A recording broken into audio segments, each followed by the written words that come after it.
안녕하세요. 저는 결혼 3년차 30대 여성 사연자입니다. 대학 시절부터 알고 지내던 남편과 연애 끝에 결혼을 한 저는 한 사람의 아내이자 한 집안의 며느리가 됐습니다. 남편은 집안에 하나밖에 없는 외동 아들이었고, 그래서 며느리 또한 저 하나였죠. 장남만큼이나 어려운 게 외동 아들이라고 하는 말도 있지만 결혼할 때만 해도 저는 그 부분에 대해 별 생각이 없었어요. 하지만 막상 결혼을 하고 보니 혼자 며느리 노릇하는 게 쉽지 않다는 걸 알고 고민이 많아지더라고요. 저희 시부모님이 시집살이를 시키는 분들은 아니셨지만 그래도 며느리는 며느리였으니까요. 사실 저는 저희 시부모님 정도면 좋은 분들이라 생각했습니다. 무뚝뚝하지만 책임감 강한 시아버지는 젊은 시절 열심히 살아오셔서 어느 정도 여유도 있으시고 저희 결혼할 때 금전적으로도 많이 도와주셨거든요. 그리고 시어머니 역시 조금 푼수 같긴 하셔도 사람 좋아 보이고 좋은 분들이라 생각했었죠. 그래서 저는 그런 시부모님과 잘 지낼 수 있을 거라 생각하고 처음에는 아무 걱정 없었어요. 그런데 결혼 생활을 하면서 시부모님과 자주 만나다 보니 어쩔 수 없이 불편하고 부딪히는 일이 생기더라고요. 특히 시어머니와의 고부관계가 그랬죠. 저희 어머니는 제가 푼수라고 생각할 만큼 조금 남다른 부분이 있으신 분이셨습니다. 처음에는 그냥 좀 해맑고 티 없이 밝으신 분인가 싶었는데 알고 보면 자꾸 사람 속을 긁는 말씀을 하시더라고요. 속에 있는 말은 뭐든 해야 성이 풀리시고 남의 기분에 별로 생각하지 않으시는 그런 분이셨어요. 상견례 자리에서도 저희 부모님더러 딸 자식 시집 보냈으니 이제 없는 자식 셈치라는 말씀을 하셔서 저희 부모님을 경악하게 하셨죠. 다행히도 시아버지가 중재를 잘 해주시고 저희 부모님이 남편을 워낙 마음에 들어 하셔서 결혼까지 할 수 있었지만 저희 부모님은 지금도 시어머니를 별로 마음에 들어 하지 않으셨어요. 안 싸도는 평생 집에서 살림만 했다 하시더니 그래서 그 나이까지 세상 물정을 모르시는 건지 가끔 참 이해할 수 없는 말씀을 하시는구나. 어떻게 볼 때마다 사람 기분 상할 말을 그렇게 하시는지. 아휴, 난 아직도 너를 그 집에 보내는 게 맞는 건가 싶다. 너무 그러지 마. 어머님이 좀 솔직하셔서 그렇지 나쁜 분은 아니셔. 나한테도 잘해주시고. 그렇다면 다행이지만 혹시나 못된 시어머니처럼 굴려고 하면 너도 참지 마. 요즘 세상에 여자라고 시댁에서 구박받고 그런 세상이니? 우리가 사위 대접해주는 것처럼 너도 그 집에서 대접받고 그 집 아들이랑 똑같이 대접받아라. 부모님이 그렇게 걱정하시면서 혹시나 사위랑 대접이 다르면 바로 말하라고 말씀하셨지만 제가 친정에 쫓아갈 일은 없었어요. 다행인지 불행인지 시어머니가 며느리라 저를 미워하고 아들이라 남편만 끼고 드는 일은 없으셨거든요. 저한테 할 말 못할 말 못 가리고 다 하시고 바라시는 게 많았던 시어머니가 저뿐만 아니라 남편에게도 똑같이 그러셨거든요. 아니, 오히려 남편은 아들이라고 이것저것 더 바라는 게 많으셨죠. 가끔 보다 보면 어떻게 자식한테 이렇게까지 바라는 게 많으실까 싶을 정도로 시어머니는 자신이 가장 중요한 분이셨습니다. 남편 생일에도 자기가 고생한 날이라며 시어머니 위주로 돌아가느라 남편과 저는 남편 생일에 저희끼리 마음 편히 보내본 적이 없었어요. 늘 시댁에 가서 시어머니에게 선물을 드리며 그동안 자식을 키워주신 노고를 알아드려야 했죠. 게다가 평소에도 좋은 게 있으면 아들 챙겨주기보단 자기 먼저 챙기시고 늘 저희에게 자식돌이 자라라며 바라는 게 무척 많으셨어요. 보통의 부모와 다른 그런 시어머니 모습에 어이없고 서운한 일들도 있었지만 늘 참고 버티는 남편을 보며 저도 견딜 수밖에 없었죠. 그래도 나름 큰일 없이 잘 지낸다 생각했는데 그러던 어느 날 시아버지가 갑자기 쓰러지고 마셨습니다. 평소 심혈관 질환이 있으셨던 아버님이 의식을 잃고 쓰러지시며 그 후로 시아버지는 정신이 오락가락하시며 병원 신세를 져야 하셨고 그런 아버님의 간병은 어머님이 도맡게 되셨습니다. 저와 남편은 직장 생활하느라 바빴고 그래서 간병인을 두자고 했지만 시어머니가 거절하셨거든요. 그런 시어머니는 나이 먹고 남편 간병하느라 힘들어 죽겠다며 한탄을 하면서도 곧 죽어도 시아버지 간병을 직접 하셔야겠다고 하셨습니다. 그렇게 시어머니는 간병인 도움도 없이 홀로 시아버지 간병을 하셨고 저희도 그런 시어머니를 나름대로 챙기려 노력했어요. 그래서 일 없는 주말마다 시어머니 모시고 외식하고 어머니 비위를 맞춰드리려 했죠. 그러던 어느 날 시어머니가 뜬금없이 갑자기 저희 남편에게 같이 낚시를 가자고 제안을 하시더라고요. 너희 아버지 저렇게 되기 전에는 우리 둘이 낚시도 곧잘 다니고 여행도 다니고 했었는데 그게 언제적인지 이젠 기억도 안 나는구나. 낚시요? 두 분이 낚시를 다니셨어요?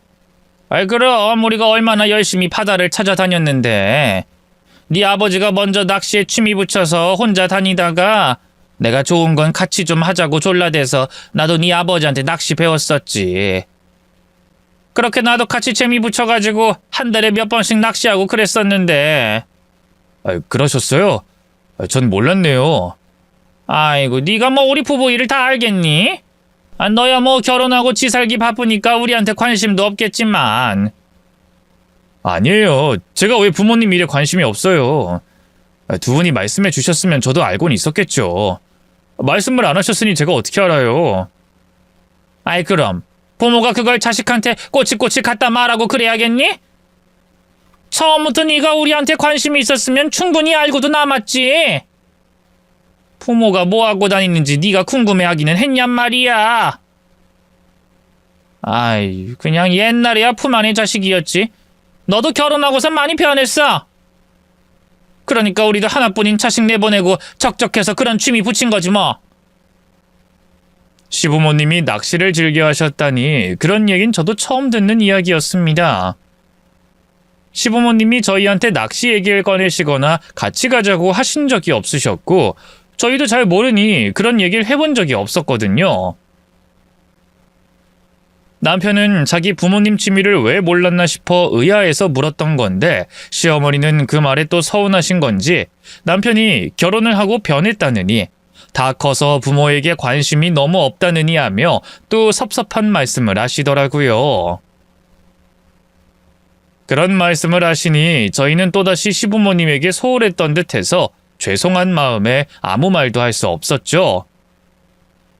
으이그 그저 지 와이프 챙기기만 바쁘니까 네가 뭘 알겠니? 하여간에 나랑 네 아버지는 종종 낚시 가고 했었단 말이야. 그러셨어요? 제가 너무 몰랐네요. 죄송해요. 너더러 뭐 미안하라고 하는 말은 아니지만 아무튼 내가 그렇게 낚시를 좋아했었다고.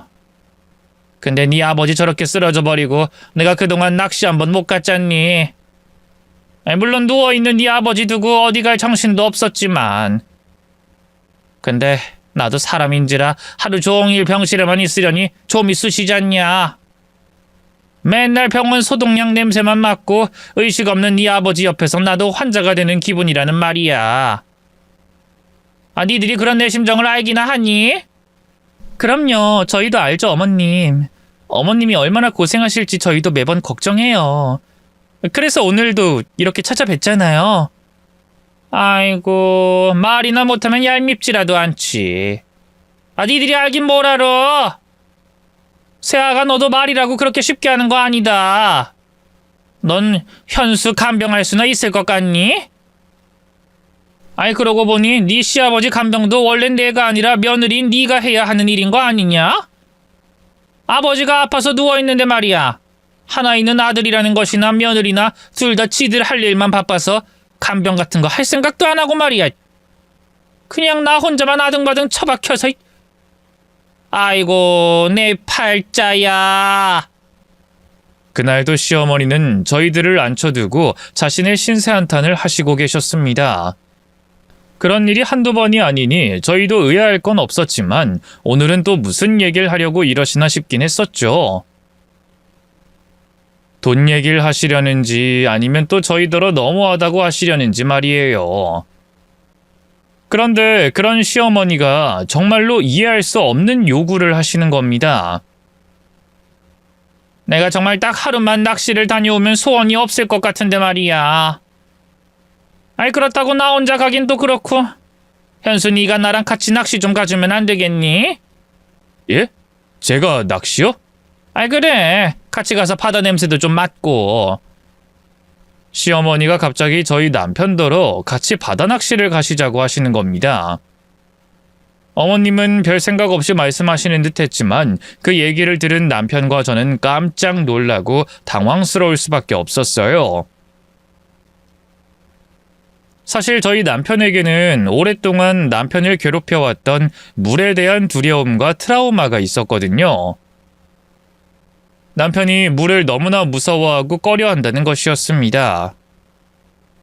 남편 말로는 어렸을 적에 물에 빠져서 죽을 뻔했다가 살아난 적이 있었는데 그때 이후로 물이 무섭고 물만 봐도 울렁거릴 정도라고 했어요. 그래서 저와 연애하며 결혼해서 여태 같이 바다는커녕 수영장 한번 가본 적이 없었습니다. 저희 신혼여행에서도 바다고 수영장이고 다 피하는 바람에 그 흔한 수영복 한 번을 못 입었으니까요. 그랬던 남편의 사정을 저 역시도 잘 알고 있었고 몇십 년을 같이 산 시어머니가 모를 리가 없으실 일이었습니다. 그런데 시어머니가 남편더러 같이 바다 낚시를 가자고 하시니 저는 의아할 수밖에 없었어요. 보통은 물만 봐도 치를 떠는 사람에게 그런 부탁을 하진 않으니까 말이에요. 남편도 그 부분이 의아한지 처음에는 말귀를 알아듣지 못한 듯 시어머니에게 몇 번이고 되물어봤습니다. 같이 가자는 게 아니라 모셔다 달라는 건지 그냥 농담을 하시는 건지 헷갈렸을 테니까요. 저랑 같이 가자고요? 낚시하러 바다로요? 배 타고? 아이 그래. 내가 바다 냄새 못 맡은 지가 너무 오래돼서 그래. 아니 그러시면 그냥 혼자 다녀오세요 엄마. 왜 굳이 저랑 같이 가시려고 그러세요? 아니 얘가 또 왜 이런 섭섭한 소리를 하는 거야? 너는 네 엄마 걱정도 안 되니? 내가 아무리 다 늙어 빠진 노인네라 그래도 나도 여잔데 여자 혼자 남자들 득실거리는 곳에 가서 낚시하다 오라는 거니? 제가 그런 걸 안 해봐서 잘은 모르지만 요즘 세상에 뭐 별일이나 있겠어요. 그리고 그렇게 위험하시면 저랑 둘이 가도 위험하지 않을까요? 아이 그건 아니지. 난 여자니까 겁이 나도 남자인 넌 괜찮지? 그러니까 나도 너더러 같이 좀 가달라는 거 아니냐? 그게 뭐 어려운 거라고 나더러 혼자 가라 그래? 엄마, 저 어릴 때 물에 빠져서 물가에 가는 거 싫어하는 거 아시잖아요. 맞아요 어머님. 이 사람 물만 봐도 울렁거리고 목전지 하는데 이런 사람이 무슨 바다 낚시를 가요? 뭐? 너 아직도 그러냐? 아니 너는 그 일 있은 지가 언젠데 아직도 그러니? 나이 먹고는 좀 괜찮아졌을 줄 알았더니 여태 그런다는 거야? 세상에. 너 내일 모레면 곧 40이다. 근데 그 나이에 무서운 게 있니? 저도 이겨내보려고 하는데 잘 안 되는 걸 어쩌겠어요. 좋아해보려고 해도 쉽지가 않다고요. 그래요 어머님. 나이 들었다고 뭐 다 괜찮아지나요? 게다가 남편의 경우에는 워낙 어렸을 적부터 가지고 있던 트라우마라서 이겨내기 쉽지 않을 거예요. 저도 답답해서 병원 같이 데려가보고 그랬는데 거기서도 쉽지 않겠다 그러더라고요. 오죽하면 최면 치료 얘기까지 나왔겠어요? 그 정도였니? 아니 그래도 물에 들어가는 것도 아니고 그냥 낚시하는 건데 그것도 안 되겠어? 아이고, 난 남편 없으니 아들이라도 같이 가려고 했더니. 죄송해요 엄마. 다른 건 몰라도 바다 낚시는 안 되겠어요. 그러지 마시고 주말에 다 같이 어디 경치 좋은 산이라도 다녀오시는 건 어떠세요? 콘도 잡아서 하루 묵고 오는 것도 괜찮고요. 맞아요 어머님. 저희 다 같이 여행이나 다녀와요. 낚시는 어려워도 드라이브는 괜찮잖아요. 바다도 좋지만 산도 좋지 않으세요, 어머님? 아니, 다들 무슨 소리 하는 거야? 내가 낚시를 가고 싶다 그랬지 언제 산에 가고 싶다 그랬어? 내가 하고 싶다니까 왜 지들 마음대로 이래라 저래라 하는 거야? 니들 지금 나 가지고 노냐? 내 의견 무시하는 거야 뭐야? 바다 낚시를 가자고 하시는 시어머니를 만류하고 설득해보려 여행 이야기까지 꺼내봤지만 시어머니는 들을 생각도 없어 보이셨습니다. 저도 남편 의견을 거들어서 산에 가자고까지 했는데 그것도 싫다고 하셨어요. 낚시가 그렇게 좋으신 건지 곧 죽어도 바다 낚시를 가셔야겠다고 하시더라고요. 물을 무서워하는 남편이 그건 도저히 안 되겠다며 사정을 하는데도 말이죠. 보통이면 자식이 그렇게까지 말하면 굽히실 법도 한데 저희 시어머니는 그런 분이 아니셨죠. 그러자 시어머니는 갑자기 서러움이 북받치시는지 눈물을 쏟아내시며 저희 앞에서 한탄을 해대셨습니다.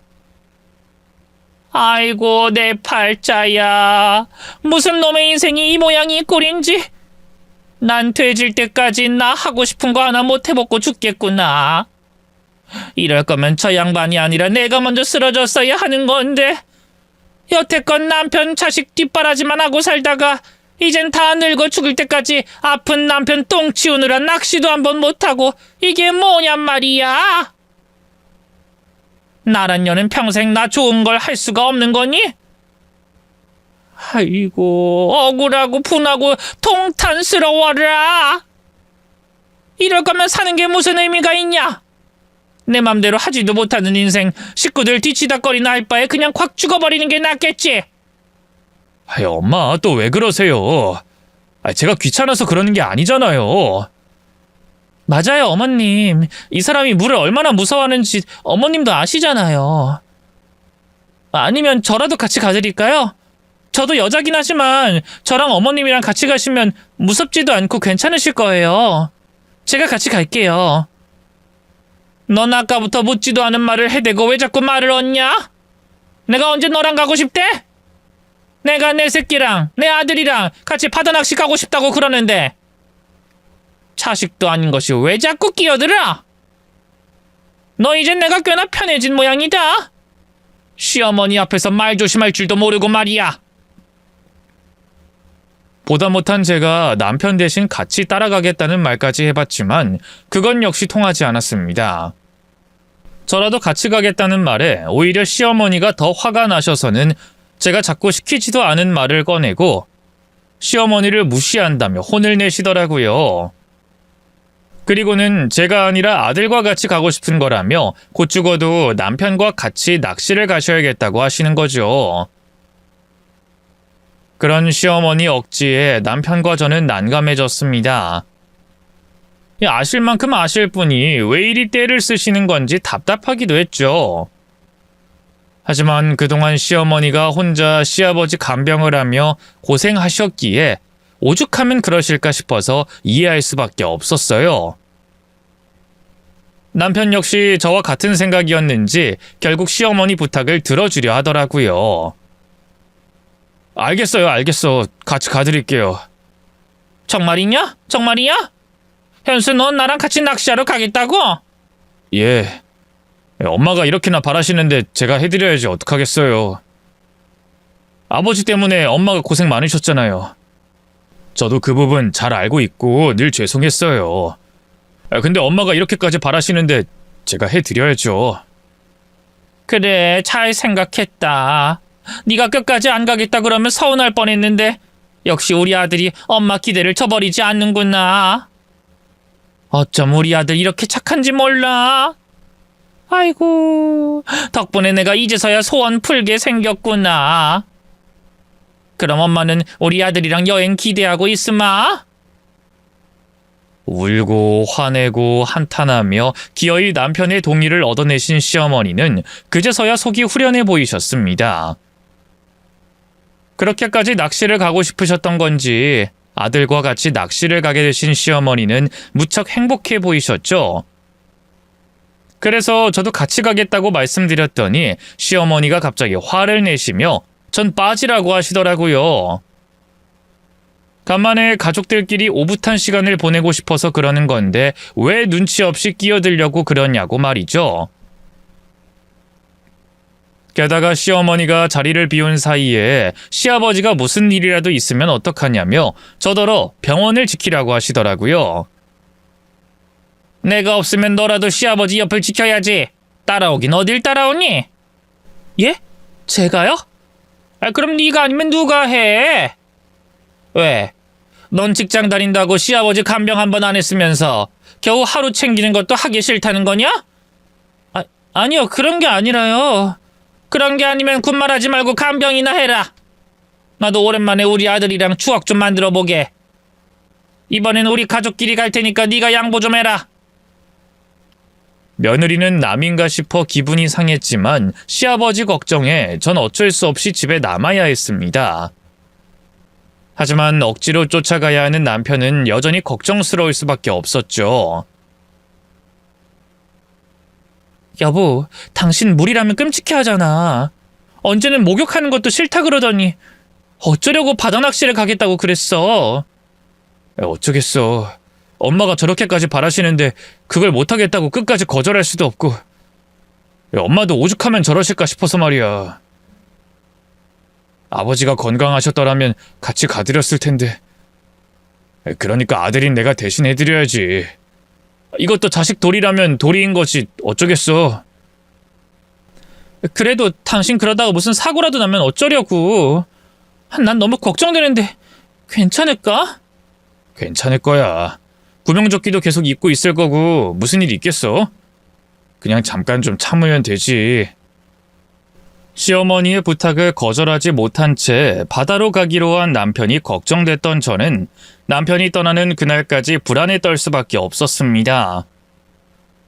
물만 봐도 어지럽다고 하는 사람이 바다까지 나가서 낚시를 한다니 그게 가능은 하려나 싶었거든요. 수영도 못하는 사람이 혹시나 경기라도 해서 물에 빠지면 어쩌나 싶어서 말이에요. 하지만 남편은 단단히 각오를 했으니 괜찮을 거라며 저를 안심시켰습니다. 여차하면 선실에 누워있으면 될 거고 구명조끼를 절대 벗을 일 없으니 물에 빠져도 죽을 일은 없다고 말이죠. 그 말에 저도 겨우 남편을 보낼 수 있었습니다. 나 무사히 안전히 다녀올 테니까 너무 걱정하지 마. 구명조끼 입고 있으면 선장님이 구해주시겠지. 그리고 나도 이제 두려움을 극복해야지. 머지않아 우리한테도 아이가 생길 텐데 그 아이를 생각해서라도 내가 언제까지 나약한 채로 있을 순 없잖아. 그래서 오히려 이번 일이 나한테 좋은 기회라 생각해. 그동안 노력해봤으니까 얼마나 나아졌나 테스트도 해보고 나도 한번 내 한계를 시험해보고 싶어. 그러니까 너무 걱정하지 말고 집에서 잘 쉬고 있어. 그래, 알겠어. 이제 와서 말린다고 될 일도 아니고 아무쪼록 몸 조심히 다녀와. 남편은 첫째도 안전, 둘째도 안전이라며 무사히 다녀올 테니 걱정 말라고 절 안심시켰고 저는 그런 남편을 믿고 보내줄 수밖에 없었습니다. 그렇게 그때까지만 해도 저는 남편이 무사히 돌아올 거라 믿어 의심치 않았죠. 하지만 얼마 뒤 제가 듣게 된 것은 다름 아닌 남편의 사고 소식이었습니다. 남편이 배를 타고 나간다는 소식을 마지막으로 한참 동안 연락이 없어서 걱정을 하고 있는데 몇 시간 뒤에 시어머니에게서 전화가 걸려왔더라고요. 아이고 곡소리를 내시며 횡설수설하는 바람에 알아듣기 한참이 걸렸던 그 말은 다름 아닌 제 남편의 익사 소식이었습니다. 아이고 우리 현수 어떡하니? 우리 현수 어떡해? 어머님 왜 그러세요? 현수 씨한테 무슨 일이라도 생긴 거예요? 어머님 제발 침착하게 말씀 좀 해보세요. 우리 현수 어떡하면 좋니? 현수가 물에 빠져버렸다. 예? 현수 씨가 물에 빠져요? 아니 대체 어쩌다가요? 그래서 지금은 어떻게 됐어요? 누가 구해주셨죠? 병원에 있는 건가요? 제가 지금 당장 그리로 갈게요. 아니 아니야. 현수 못 구했다. 내가 잠시 자리 비운 사이에 애가 빠지는 바람에 뒤늦게 구하려고 했는데 도통 현수가 보이지가 않아. 처음에 저는 당연히 남편이 물에 빠져 병원으로 실려갔다고 생각했습니다. 구명조끼를 절대 벗지 않겠다고 했던 남편이었으니 바다에 빠졌다고 해도 구명조끼 덕에 금방 살아날 거라 생각했거든요. 그런데 어떻게 된 일인지 시어머니는 물에 빠진 남편을 건지지 못했다는 말을 하시더라고요. 남편이 사고를 당한 순간에 시어머니고 선장이고 아무도 없던 바람에 남편의 사고를 늦게 깨달았다는 겁니다. 뒤늦게 남편이 없다는 걸 알고 빠졌다 생각해 구조를 하려 했지만 그땐 이미 너무 늦었는지 바다 어디에도 남편이 온데간데 없었다는 거죠. 밤이라 너무 어둡고 그때 바람이 너무 불고 배가 출렁거려서 구조 작업을 계속 할 수가 없었어. 그래서 해경에 신고까지 했는데 해경들이 수색을 해도 찾지를 못하겠다고 하지 뭐니. 아이고 우리 현수 어떡하니. 다 내 탓이다. 내 탓이야. 시어머니 전화에 제가 불이 나게 내려가 봤지만 제가 간다고 해서 남편을 찾을 순 없었습니다. 결국 몇 시간의 수색 끝에도 남편이 나타나지 않자 경찰들은 저희 남편이 사망했을 거라 판단하며 수색을 종료했어요. 저는 어떻게든 더 찾아봐달라 부탁하려 했지만 시어머니가 그런 저를 말리시더라고요. 이분들도 가정이 있고 일이 있으실 텐데 언제까지 붙잡아둘 수 있겠니? 그래도 이렇게 끝내는 건 아니죠. 바다에 빠졌다고 다 죽는 것도 아니고 어딘가에 살아있을 수도 있잖아요. 안 그래요? 예, 말이 되는 소리를 해라. 이 바다가 얼마나 넓은데 여기 빠져서 사람이 살아남을 수가 있을 것 같니? 나도 마음 아프지만 안 되는 건 안 되는 거 아니겠니? 우리가 우긴다고 죽은 사람이 살아 돌아올 리도 없고. 이쯤에서 그만하자꾸나. 그렇게 수색을 종료하자고 하시던 어머니는 바로 며칠 뒤 남편의 장례까지 치르기로 하셨습니다. 아직 남편의 시신도 찾지 못했는데 말이죠. 어머님, 장례라뇨? 이게 무슨 일이에요? 아직 현수 씨 시신도 못 찾았는데 어떻게 염도 안 하고 시신도 없이 장례를 치러요? 아, 그럼 어떡하자고? 경찰들 말로는 바다에 빠진 시신은 못 찾을 확률이 높단다. 그리고 거기가 물살이 센 곳이라 시신 건지기 쉽지 않을 거라 그러는데. 아, 그렇다고 시신 찾을 때까지 언제까지고 기다릴 순 없잖니? 아, 물에 빠져 죽으면 물귀신 되기 십상이라는데. 이러다 우리 아들 물귀신 돼서 고생하느니 그 전에 좋은 곳으로 보내줘야지. 그러니까 너도 네 남편을 위하는 일이라 생각하고 내가 하자는 대로 해라. 결국 저는 시어머니의 뜻대로 해야만 했고 그렇게 제 남편은 시신도 수습되지 못한 채로 빈 관을 두고 장례를 치러야 했습니다. 갑작스러운 남편의 사망 소식에 주변 지인들 역시 큰 충격을 금치 못했고 저 또한 제정신일 수가 없었어요. 이제 겨우 결혼 3년 차인데 남편을 잃고 과부가 됐다니 제가 울다 쓰러져도 이상할 일이 아니겠죠. 그런 상황에 저는 시어머니에 대한 원망이 들 수밖에 없었습니다. 그러길래 물 무서워하는 사람을 뭐하러 억지로 끌고 그 먼 바다까지 나갔는지 남편의 죽음이 자꾸 시어머니 탓인 것만 같더라고요. 제가 왜 남편과 시어머니를 끝까지 말리지 못했을까 싶어서 후회도 들고 뭐 속으로야 시어머니 원망도 들었지만 저는 차마 그 말을 입 밖으로 꺼낼 수가 없었습니다. 이제 와서 남 탓을 한다고 해봐야 남편이 살아 돌아올 것도 아니었고 시어머니에게 원망의 화살을 돌리기에는 어머님이 너무나 괴로워하셨거든요.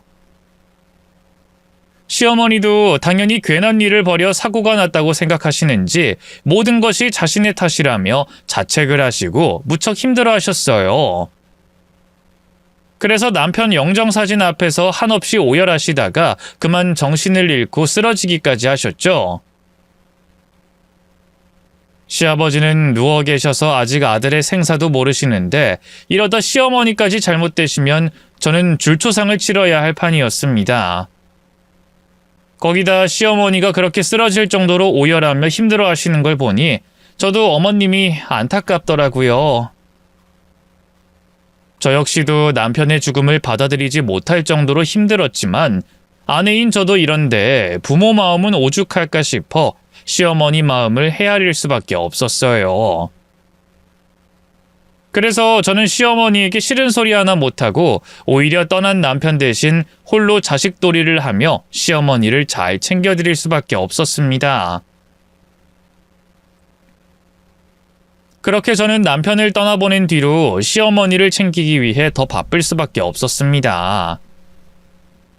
시어머니가 밥도 안 챙겨 드시고 매일같이 아들을 그리워하시니 걱정스러워서 자주 찾아가 챙겨드릴 수밖에 없었거든요. 그런데 어느 날 저는 그렇게 힘들어하시던 시어머니가 웬 젊은 남자와 웃고 있는 모습을 보게 됐습니다. 남편이 떠난 후로 매일같이 제 앞에서 눈물만 훔치시던 어머님이 오랜만에 웃는 모습에 전 깜짝 놀랄 수밖에 없었어요. 하지만 그런 어머님의 미소보다 더 놀라웠던 것은 그런 어머니 옆에 웬 젊은 남자의 존재였죠. 저는 처음 보는 사람이었는데 대체 누구길래 어머니가 저렇게 다정하게 대하시나 싶더라고요. 그게 궁금하고 의아했지만 처음엔 그냥 별일 아니라 생각하며 넘어갈 수밖에 없었어요. 두 사람의 관계가 궁금하긴 했지만 제가 어머니의 인간관계를 다 아는 것도 아니고 뭐 그럴 수도 있지 싶었거든요. 그런데 얼마 뒤 또다시 두 사람이 같이 있는 모습을 목격하면서는 이상한 생각이 드는 겁니다. 설마 시어머니가 바람을 피시는 건지 의심까지 들었지만 저희 남편 또래로 보이는 남자의 모습에 설마 아들뻘 되는 사람과 그럴까 싶어 애써 모른 척할 수밖에 없었어요. 그렇게 애써 모른 척하곤 어느 날 저는 말없이 시어머니를 찾아뵈러 갔다가 기어코 시댁에서 나오는 그 남자를 보게 됐습니다. 그래서 우연히 보게 됐을 때는 애써 모른 척할 수 있었지만 시댁에서 나오는 광경은 차마 모른 척할 수 없겠더라고요. 대체 무슨 사이길래 집까지 드나드는지 놀란 저는 시어머니에게 두 사람의 관계에 대해 묻게 됐습니다. 그러자 시어머니는 저더러 무슨 의심을 하는 거냐며 펄쩍 뛰며 화를 내시더니 그 남자가 교회 전도사님인데 어쩌다 알게 되어 기도를 부탁한 거라고 말하시더라고요. 하지만 그 말에 저는 더 의아할 수밖에 없었어요. 평생 교회 다닌 적 없던 시어머니가 갑자기 전도사라니 그건 또 무슨 일인가 싶었거든요. 저희 시어머니는 불교인으로 절에 다니시는 분이라 교회 근처는 가본 적 없으신 분이셨어요. 심지어 불교식대로 남편을 기리시겠다며 남편 장례에도 스님을 부르셨고 남편이 떠난 뒤에도 49제를 지낸다고 일주일마다 제사를 지내셨거든요. 무교인 저는 잘 몰랐지만 원래 49제가 7일에 한 번씩 7번 제사를 지내는 거라고 하더라고요. 그래서 시어머니가 남편이 무사히 떠나길 바라신다고 매주 제사를 지내고 계셨죠. 그런 분이 갑자기 전도사님과 알고 지낸다니 이상하기도 했지만 아들 같아서 의지가 된다는 말에 오죽 남편 생각이 나셨으면 그럴까 싶어 납득할 수밖에 없었습니다. 그렇게 그 일은 단순한 제 해프닝으로 끝이 나게 됐고 그 후로도 전 일주일마다 제사를 지내는 시어머니를 도와 남편의 제사상을 차리게 됐습니다. 아직 저는 남편이 떠났다는 것도 체감되지 않는데 매주 제사를 지내는 게 사실 쉬운 일은 아니었어요. 남편 영정사진을 볼 때마다 가슴이 아렸거든요. 하지만 이렇게 해야 남편이 좋은 곳으로 떠날 수 있다는 시어머니의 말에 정성을 다해 제사상을 준비했습니다. 그렇게 그날도 저는 시어머니를 도와 저희 집에서 남편의 제사를 준비하고 있었어요. 한 번만 더 하면 49제가 되어 남편이 완전히 떠나겠구나 생각을 하니 왠지 착잡한 마음이었죠. 시어머니도 마음이 안 좋으신지 그날따라 유독 더 오열하며 힘들어 하시더라고요. 아이고, 현수야. 우리 현수 그 차가운 물속에서 얼마나 힘들었을까. 다 내 탓이다. 내 탓이야. 내가 너를 거기 데려가지만 않았더라도 이런 일은 없었을 텐데. 내 새끼 불쌍해서 어쩌면 좋을까. 하늘도 참 무심하시지. 데려가려면 나를 데려가시지 왜 앞길 창창한 내 아들을 데려가셨을꼬. 아직도 자책을 하시던 시어머니는 자기 가슴을 팡팡 내려치시며 가슴 아프게 오열하셨습니다. 그런 시어머니 모습에 저도 남편 생각이 떠올라 하염없이 눈물이 쏟아져 내렸어요. 그렇게 남편의 제사상 앞에서 남편을 그리워하며 제사를 지내던 중 갑자기 누군가 저희 집 비밀번호를 누르는 소리가 들리는 겁니다. 저희 집 비밀번호는 남편과 저밖에 모르는데 대체 누가 이 시간에 비밀번호를 누르는 건지 소스라치게 놀랄 수밖에 없었어요. 그래서 저는 도둑인가 싶어 신고를 하려고 휴대폰을 찾고 있는데 그 순간 문이 열리며 들어온 사람의 얼굴을 확인한 시어머니가 깜짝 놀라시는 겁니다. 그리고는 순간 못 볼 꼴을 보기라도 한 것처럼 안색이 시퍼래져서는 갑자기 뒤도 안 돌아보고 도망을 치시는 거예요. 갑작스러운 시어머니의 행동에 저도 놀라 당황할 수밖에 없었습니다. 도둑이면 신고를 해야지 왜 도망을 가시는지, 대체 시어머니가 왜 이러시는지 이해할 수 없던 저는 직접 제 눈으로 그 사람을 확인할 수밖에 없었습니다. 그리고 저희 집을 찾은 불청객을 확인한 저는 그 자리에 주저앉을 수밖에 없었어요. 그 사람은 다름 아닌 제 남편이었거든요. 한 달 전 물에 빠져 죽은 줄만 알았던 제 남편이 자기 제삿날 제 발로 살아 돌아온 것이었습니다. 여보? 정말 당신이야? 당신 살아있는 거야? 미안해, 내가 좀 늦었지? 아이고, 벌써 내 제사까지 치르고 있었네. 이것만 봐도 그동안 당신이 무슨 심정이었는지 알겠다. 내가 더 일찍 왔어야 하는데 미안해, 여보. 이게 다 무슨 일이야? 당신 정말 살아있었던 거야? 당신 귀신 아닌 거야? 그럼 나 귀신 아니야. 나 멀쩡해. 그러니까 내 발로 직접 걸어 들어왔지. 우선 긴 얘긴 나중에 하고 저 여자부터 붙잡자. 저 여자 도망가기 전에 잡아야 하거든. 그건 또 무슨 말이야? 여자라니? 설마 어머님 말하는 거야? 당신은 왜 그래? 누구보다 효자 같았던 남편이 시어머니를 어머니라 부르지도 않고 저 여자라 남처럼 부르는 모습에 저는 어리둥절했습니다. 게다가 도망을 가기 전에 잡아야 한다니 이게 다 무슨 소리인가 싶었죠. 남편의 등장에 너무 놀란 나머지 뒤늦게서야 시모가 도망가려 한다는 걸 깨달은 저는 남편과 같이 시모를 붙잡아야만 했습니다. 그 사이 시모는 저희 집 베란다 문을 열고 3층 높이에서 뛰어내리려 하고 있었어요.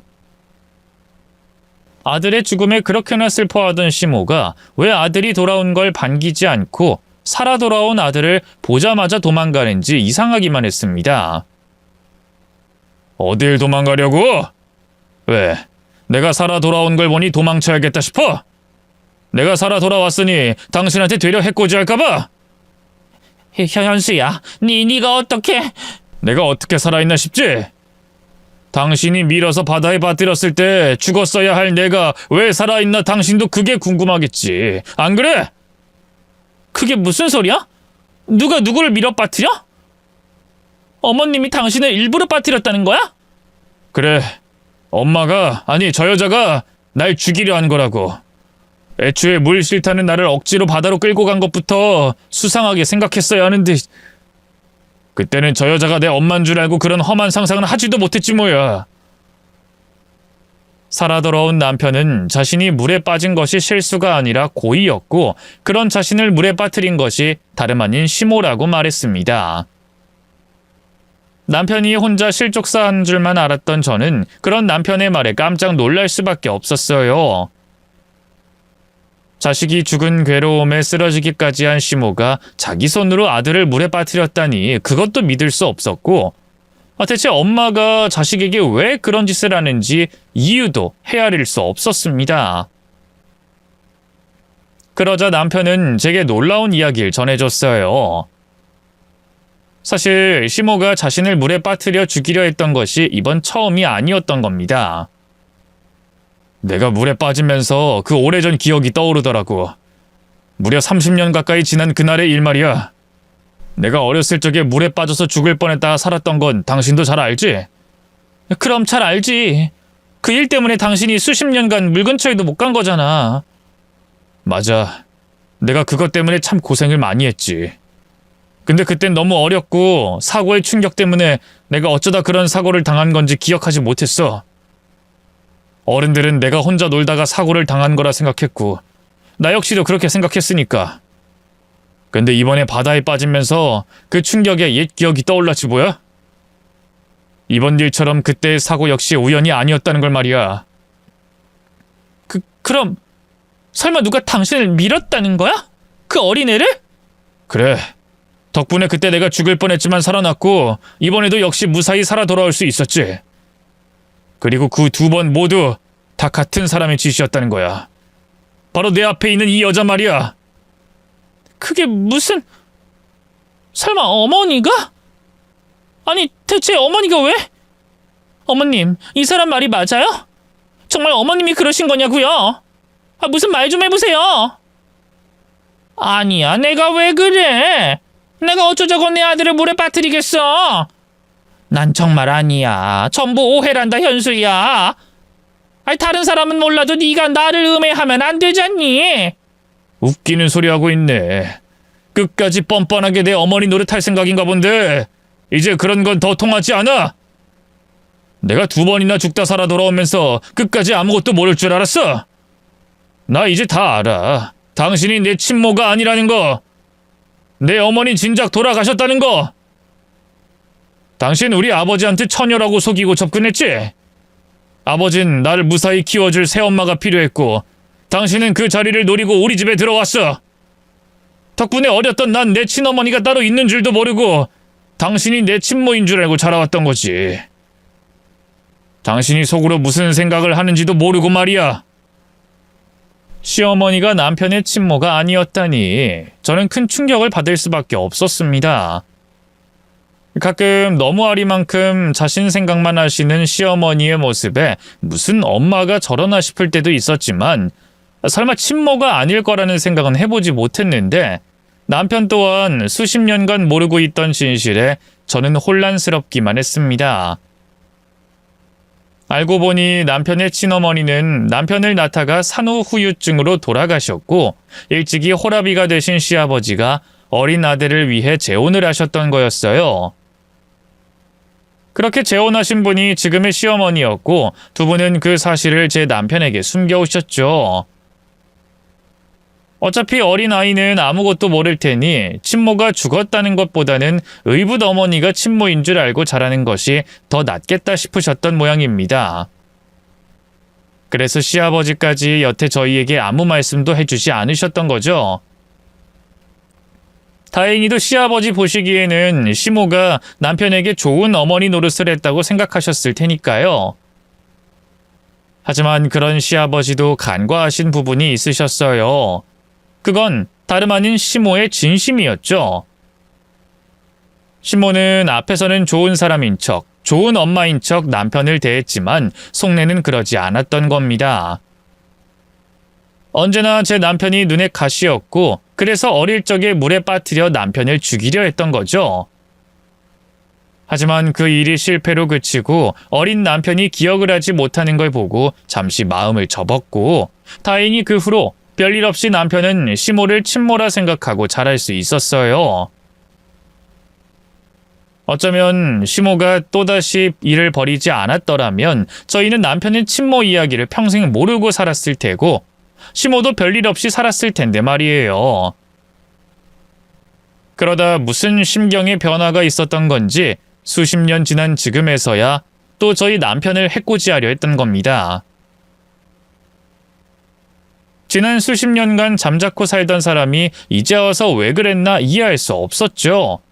그러자 남편이 그 이유에 대해 설명해 주더라고요. 알고 보니 당신한테 아들이 있었더라. 우리 아버지는 당신이 처녀인 줄 알고 재혼했던 거였는데 당신은 이미 한 번 결혼을 하고 아이까지 낳았었어. 물론 그 남편이 임신한 당신을 두고 바람나서 도망가기 전까진 말이야. 결국 남편에게 버림받은 당신은 갓난쟁이 아들을 고아원에 버리고 새 출발을 해야 했고 우리 아버지를 속이고 우리 집에 들어온 거지. 내가 귀찮았는지 날 죽이려 하긴 했지만 그 후로는 별일 없이 잘 지냈는데 이제 와서 날 왜 죽이려고 했을지 너무 궁금했어. 그래서 내가 요 며칠간 당신 뒤를 밟았거든. 그랬더니 당신을 똑 닮은 남자가 집을 드나들더라고. 제가 시댁에서 나오는 걸 봤던 그 남자가 다름 아닌 시모의 친자식이었던 겁니다.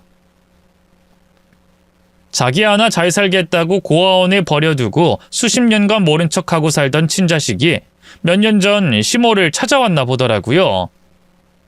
그러자 시모는 이제 와서 갑자기 피가 끓는지 자기 아들을 걱정하며 챙겨주고 싶어 했던 거죠. 그러던 와중에 시아버지가 갑자기 쓰러져서 병원 신세를 지게 되셨고 시아버지가 오늘 내일 하는 상황을 보니 이때다 싶었던 겁니다. 시아버지가 돌아가시면 그 유산을 자기 친아들에게 주려고 했던 거죠. 그리고 그런 상황에 걸리는 것이 저희 남편이었던 거예요. 자기 새끼 챙기려고 보니까 내가 걸렸던 거지. 이제 와서 나한테 내 친모가 아니라는 사실을 밝힐 수도 없고 그렇다고 우리 아버지 재산을 몰래 빼돌릴 방법도 모르니까 그럼 그냥 나를 죽여야겠다 싶었던 거겠지. 그래서 물을 무서워하는 나를 죽이려고 말도 안 되는 낚시 얘기까지 꾸면서 일을 벌였던 거고. 근데 당신이 모르는 게 하나 있었어. 당신은 내가 물을 무서워해서 수영을 못하는 줄 알았겠지만 사실 나는 수영할 줄 알거든. 물로 인한 트라우마 때문에 너무 고통스러워서 남들 몰래 수영 배운 지가 좀 됐어. 덕분에 당신이 나를 물에 빠뜨렸을 때 겨우 살 수 있었던 거야. 시모는 남편이 물을 무서워하니 물에 빠뜨리면 곧장 죽을 줄 알았던 겁니다. 그런데 알고 보니 남편은 식구들 몰래 수영을 배우고 있었던 거죠. 나중에 아빠가 되면 아이에게 떳떳한 아버지가 되고 싶다 그러더니 저도 모르게 그런 노력을 하고 있었나 보더라고요. 물론 매번 트라우마에 부딪혀 배움이 쉽지 않았고 실력이 좋은 것도 아니었지만 생사의 갈림길에 놓이니 초인적인 힘이 발휘됐나 보더라고요. 그렇게 바다에 빠진 남편은 죽기 살기로 헤엄쳐갔고 파도에 떠밀려 가다가 다행히 멀지 않은 섬마을에 떨어져 구사일생할 수 있었던 겁니다. 그렇게 간신히 살아남은 남편은 시모가 대체 자신에게 왜 그런 짓을 했는지 알아내야 했어요. 그래서 자신이 살아있다는 것도 밝히지 못하고 한 달이나 되는 시간을 숨어 다니며 시모의 실체를 밝혀왔던 거죠. 그 결과 남편은 시모가 자신의 친모가 아니라는 것과 시모에게 친아들이 있다는 것을 알게 됐고 시모의 모든 죄를 까발키려 했던 겁니다. 그러기 위해 남편은 저에게도 말하지 못한 채 한 달이라는 시간을 홀로 고군분투했던 거죠. 그리고 한 달이 지나서 돌아온 남편을 보고 시모는 자신이 죽였던 의붓아들이 살아 돌아온 것에 경악해서 도망가려 했던 거였어요. 당신이 얼마나 추악한 인간인지 내가 다 알아버렸어. 진작 알았어야 하는데 너무 늦게 깨달은 것 같아 통탄스럽지만 말이야. 어쨌든 이제 다 밝혀졌으니 당신도 죗값을 받아야겠지. 어디 사람 죽이려 한 죄가 얼마나 큰지 뼈저리게 느껴봐. 그래서 너 지금 날 경찰에 신고라도 하겠다 이거냐? 살아 돌아왔으면 그만이지 왜 다 지난 일을 가지고 이래? 내가 너를 어떻게 키웠는데? 내 자식 고아원에 내버리고 남의 자식 키운 내 심정을 네가 알기나 해? 여태 키워준 게 고마워서라도 네가 날 용서해야지. 이런 배은망덕한 놈을 만나.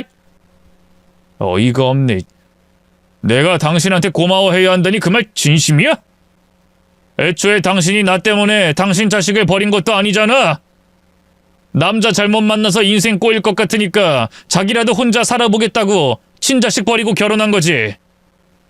당신이 진짜 모성 있는 엄마였으면 자기 자식 그렇게 못 버려. 처음부터 자기 이기심에 모두를 속이고 살았으면서 이제 와서 어디 모성 타령을 해? 그래놓고 나더러 당신 용서하라는 말 하지 마. 당신은 나한테 한 번도 엄마였던 적 없잖아. 나야말로 당신한테 자식 노릇할 만큼 했고 당신은 그런 말할 자격 없으니까.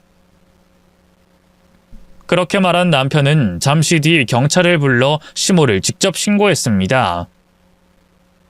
시모는 끝까지 자기 잘못은 없다며 억울함을 호소했지만 직접 피해를 당한 남편의 증언이 있었기에 쉽게 풀려날 일은 없어 보였어요. 그렇게 살인미수로 조사를 받던 시모는 얼마 뒤 재판을 받게 됐고 2번이나 살인 시도를 했다는 것이 받아들여져 초범이었음에도 형을 감형받지 못하고 실형을 선고받게 됐습니다. 그렇게 시모는 감옥에 가게 됐고 시모의 친아들 역시 다른 사기 사건에 연루되어 도망자 신세가 됐다는 소식을 들었습니다. 그런 걸 보면 핏줄이 어디 가는 게 아니구나 싶기도 하더라고요.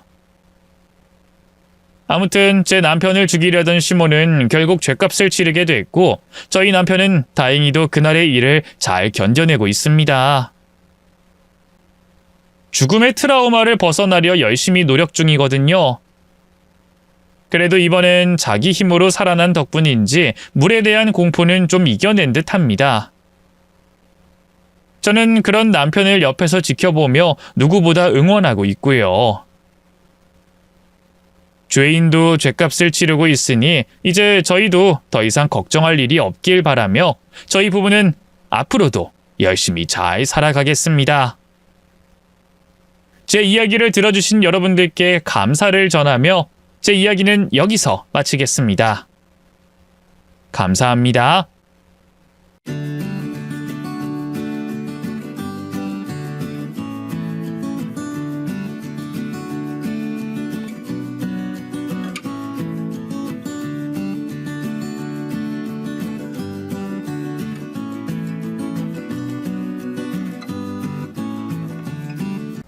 안녕하세요. 결혼을 한 번도 아닌 두 번도 아닌 세 번이나 한 40대 여자입니다.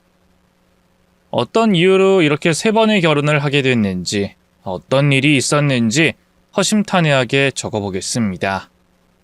재밌게 들어주시길 바랍니다.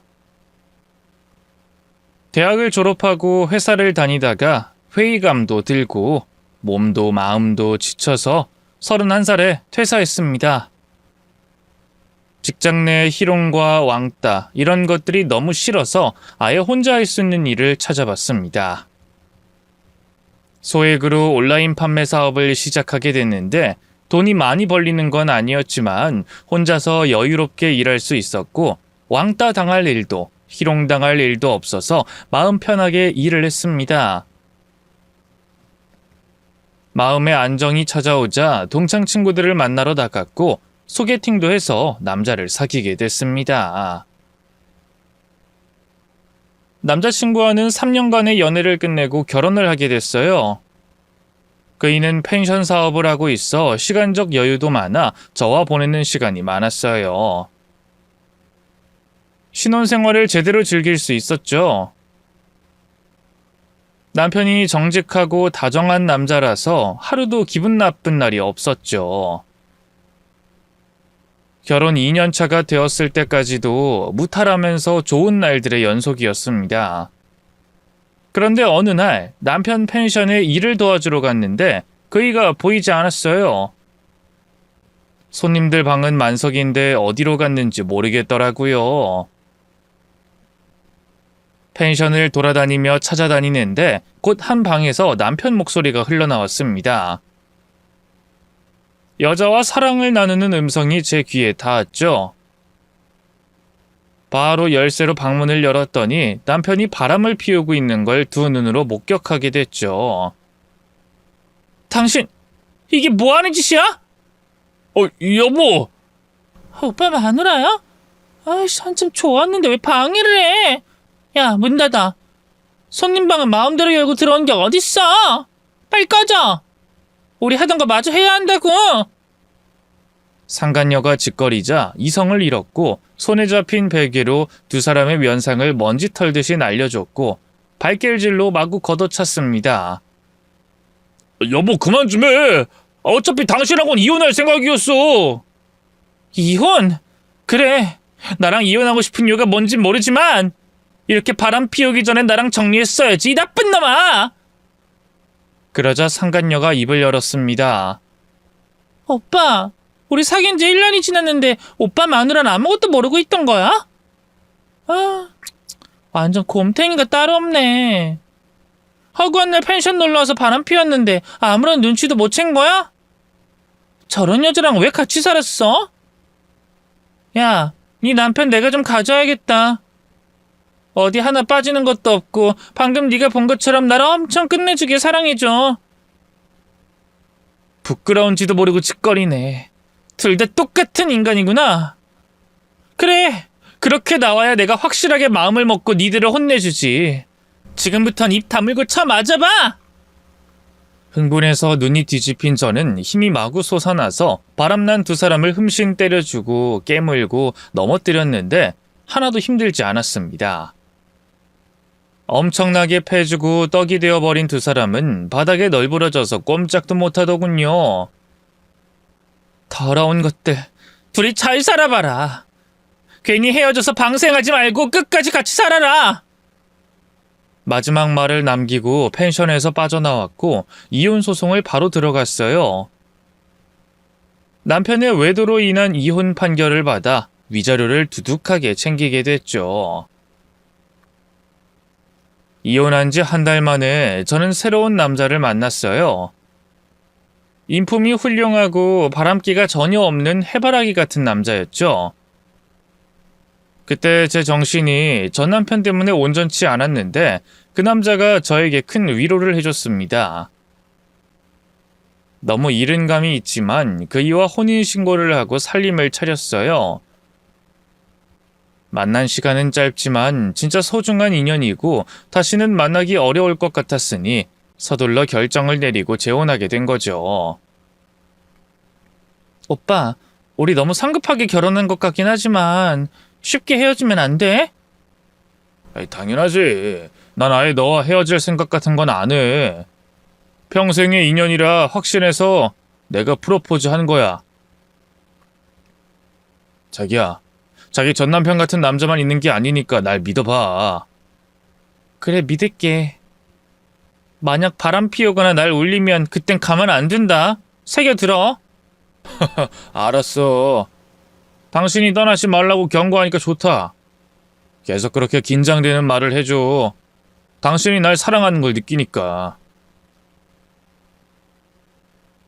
새 남편은 저에게 한없이 다정하고 따뜻했어요.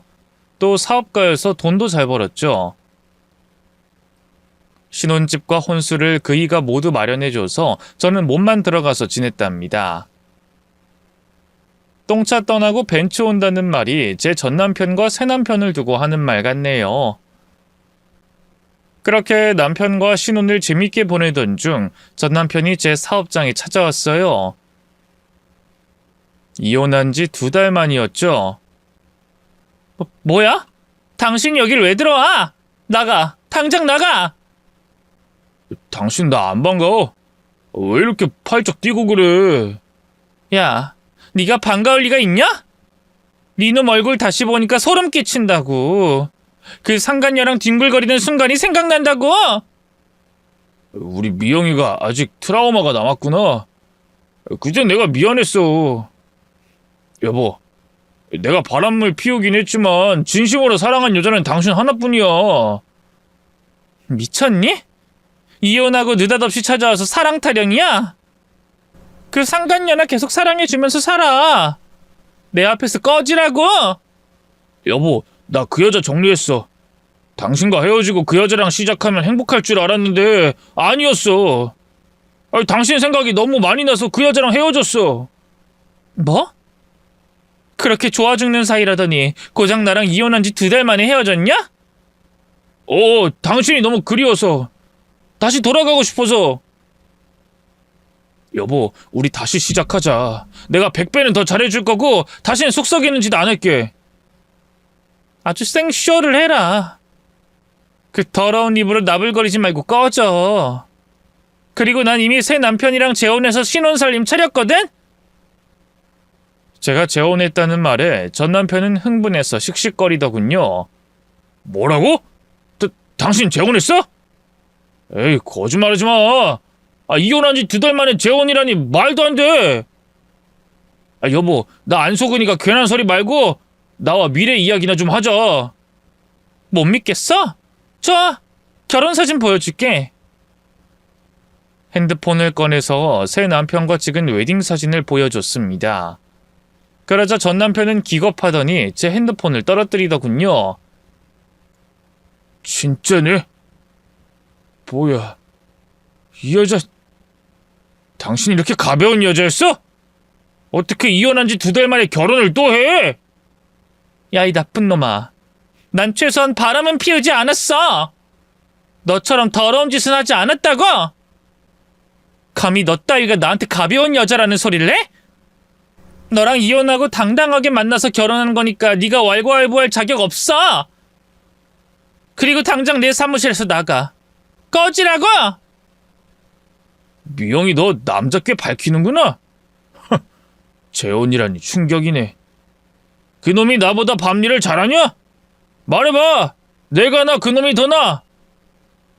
이 나쁜 놈이 저질스러운 말을 하길래 참지 못하고 책상 위에 있던 플라스틱 30cm 자를 들고 그놈의 면상을 날렸습니다. 아이씨, 또 무식하게 사람을 때린자! 당신은 그거 고쳐야 해! 말로 풀면 되지 왜 때리고 그래? 닥쳐! 너 같은 놈이랑 말하는 내 입이 아깝거든? 그리고 그 주둥이를 함부로 놀린 죄로 처맞기나 해! 자가 부러질 때까지 그이의 얼굴과 머리를 내리쳤고 구두발로 정강이와 허벅지를 사정없이 걷어찼습니다. 화가 풀리지 않아 그 자식이 도망치기 전까지 흠씬 혼내줬죠. 전 남편은 다시 찾아오겠다며 소리치면서 사라졌죠. 다시 오면 그때도 두들겨 패주면 될 것이니 그놈이 무슨 생각을 하든 아무 상관하지 않았습니다. 몇 주가 지나고 새 남편과 집에서 밤을 보내고 있는데 둘 다 출출해서 배달을 시켜 먹기로 했어요. 어플로 치킨을 주문했는데 실수로 현장 결제로 하는 바람에 배달 기사님께 돈을 지불해야 했어요. 현금 2만 원을 꺼내서 기다리고 있는데 곧 초인종이 울려서 현관문을 열었습니다. 기사님 수고 많으십니다. 여기 치킨값 2만 원이요. 미영아! 배달 기사님이 헬멧을 벗으며 얼굴을 보였는데 소름이 끼쳤어요. 바로 제 전 남편이 배달 기사였습니다. 뭐야? 당신이 배달을 온 거야? 에이씨, 빨리 돈 받고 꺼져! 이런 운명이 있을 줄이야. 야, 미영이 너 새 남편 능력 좋은가 보다. 닥치고 꺼지라고! 왜 이리 냉정하냐? 전 남편이 전 마누라 집 구경을 좀 하면 더 나나? 잠깐 들어가 보자. 그 정신 나간 놈이 절 밀고 거실 안으로 들어왔습니다. 나가라고 해도 말을 듣지 않더라고요. 이윽고 방에 있던 남편이 소리를 듣고 거실로 나왔습니다. 그이는 놀란 눈으로 전 남편을 보고 누구냐고 물었어요. 이봐요. 치킨 배달 오셨으면 배달만 하고 가시지 남의 집엔 왜 들어오신 겁니까? 미영이 새 남편이신가 보네. 인물도 좋고 돈도 많으신 모양이야. 나 미영이 전 남편이옵시다. 만나서 반가워요. 뭐요? 전 남편? 그 펜션 사업한다는?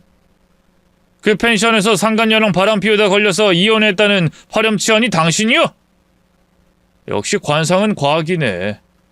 딱 봐도 여자 밝히고 뒤에서 이상한 짓거리 하게 생겼네. 이 예의 없는 놈을 봤나? 뭐가 어째?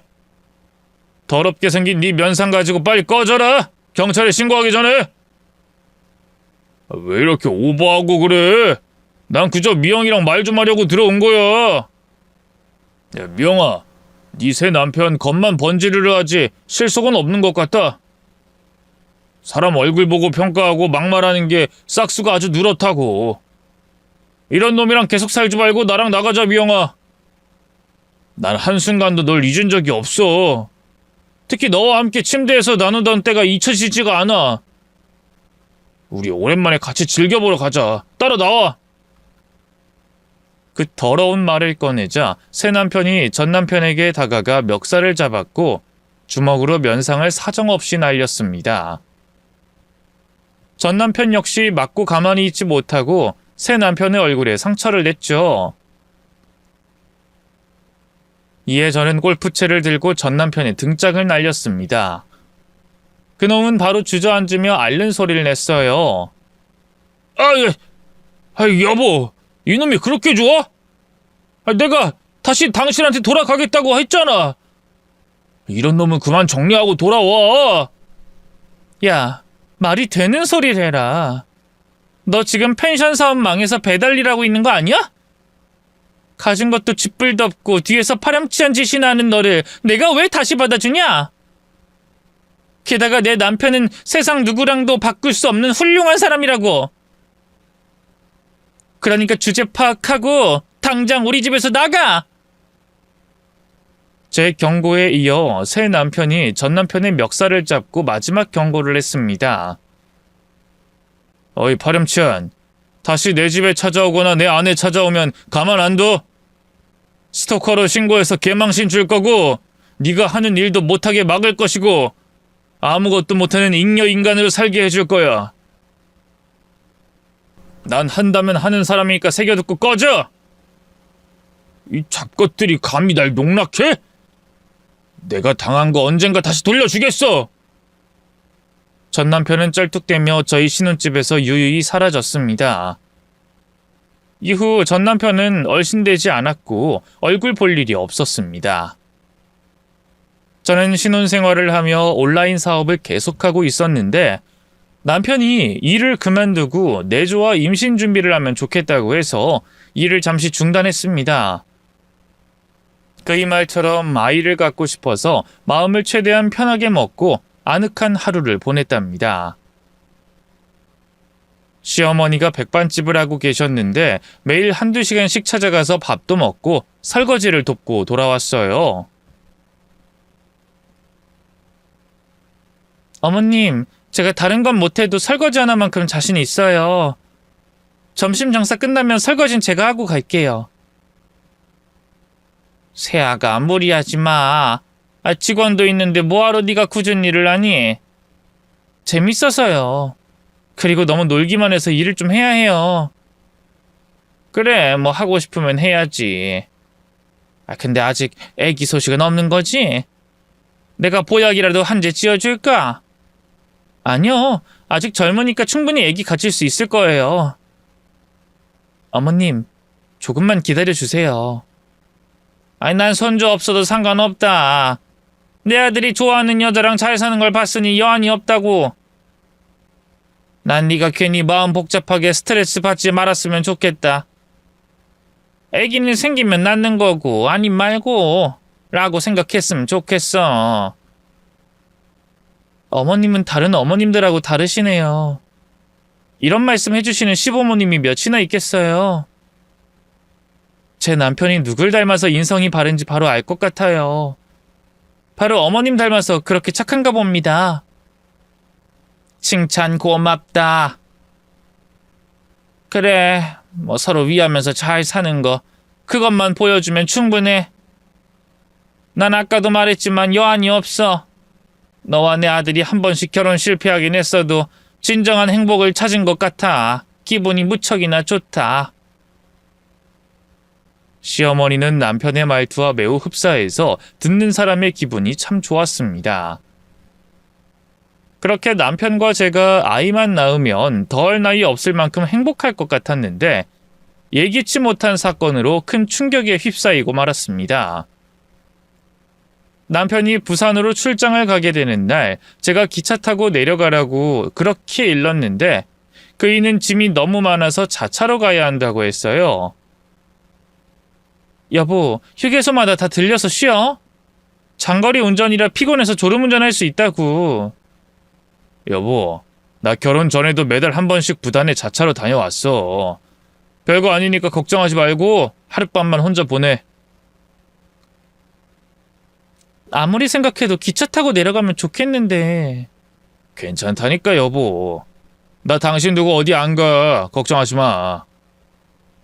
그렇게 말한 남편은 부산까지 자차로 운전해서 갔는데 고속도로에서 사중추돌 사고로 세상을 떠나게 됐습니다. 황망하고 비통해서 그이의 장례를 치르고 나서도 꿈인지 생시인지 구분이 되지 않았어요. 집안에 혼자 누워서 지냈는데 시간이 어떻게 가는지도 모르고 계속 누워만 있었습니다. 남편이 세상을 떠난 지 한 달이 지났을 무렵 시어머니가 집으로 찾아오셨어요. 어머님, 한 달 만이네요. 그동안 별일 없으셨죠? 네가 아직도 이렇게 힘없이 누워있는 게 별일이지. 세아가, 산 사람은 살아야지. 전 모르겠어요. 그이가 없으니까 혼자 어떻게 살지, 살아서 뭐가 좋을지 모르겠어요. 그냥 다 접어버리고 그이 곁으로 가고 싶어요. 너희 둘이 애틋하긴 했지. 근데 그만 힘들어하고 움직여라. 세아가, 나 이제 식당 일 그만두고 시골 내려가서 살려고 한다. 고향으로 돌아가서 조용히 노후 보내려고. 어머님도 많이 힘드셨죠? 자식을 잃었으니 저보다 더 힘드셨겠죠. 시골에 내려가시면 저도 데리고 가실래요? 이 애끼, 젊은 애가 노후 보내러 가는 시모를 따라온다고? 말도 안 된다. 세아가, 내가 부탁하고 싶은 게 있다. 내 식당 네가 운영해줬으면 좋겠다. 식당이요? 제가 뭘 할 줄 안다고 저한테 식당을 물려주시겠다는 거예요. 넌 잘할 수 있을 거야.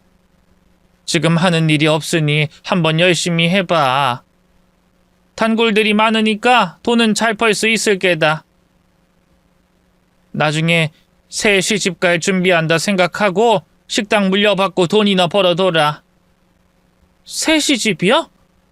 어머님 말도 안 돼요. 제가 그 일을 어떻게 잊겠어요. 다 잊혀져. 시간이 약이야. 세아가, 네가 이렇게 무기력하게 있는 걸 내 아들이 과연 좋아할까? 아니요. 당연히 좋아하지 않겠죠. 그래. 그러니까 새로운 도전을 해봐.